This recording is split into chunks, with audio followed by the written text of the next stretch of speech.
گل پلازے کا، یا آپ کو یہ احساس نہیں ہے؟ کیونکہ جہاں آگ لگتی ہے وہاں پتہ ہوتا ہے کیا پوزیشن ہے۔ میرے اپنے ساتھی ہیں جن کی صدر میں اپنی مارکیٹ میں ساتھی ہیں، آج 4 ساتھیوں سے ملاقات رابطہ کیا ہے جو میرے اپنے کلاس فیلو ہیں۔ ان ساتھیوں نے بتایا کہ ہمارے اپنے ساتھی ہیں 3 کروڑ کی 3 دکانیں بھی گل پلازے میں ہم نے لی تھی کچھ عرصہ پہلے 2024 کے اندر ہی، اور وہ ساری تباہ و برباد ہو گئی ہیں۔ اور ایک اور ہمارا دور کا ساتھی ہے، اس نے صرف 100 فٹ کی وہاں پر چھوٹی سی ایک دکان لی 2.5 کروڑ کی، اور وہ سب کچھ برباد ہو گیا ہے۔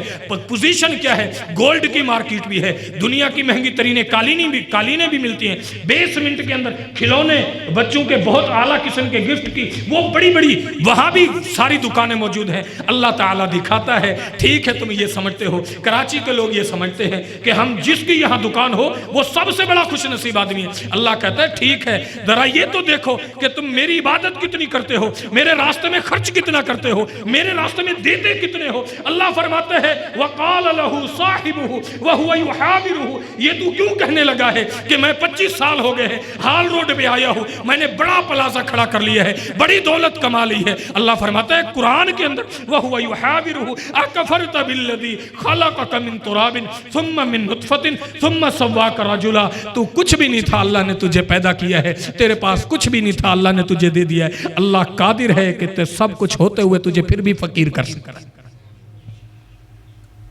اللہ تجھے فقیر کر سکتا ہے۔ اپنی بات کرتے وقت اپنی حیثیت میں رہا کر، سامنے والے کو نہ ایسے دیکھا کر۔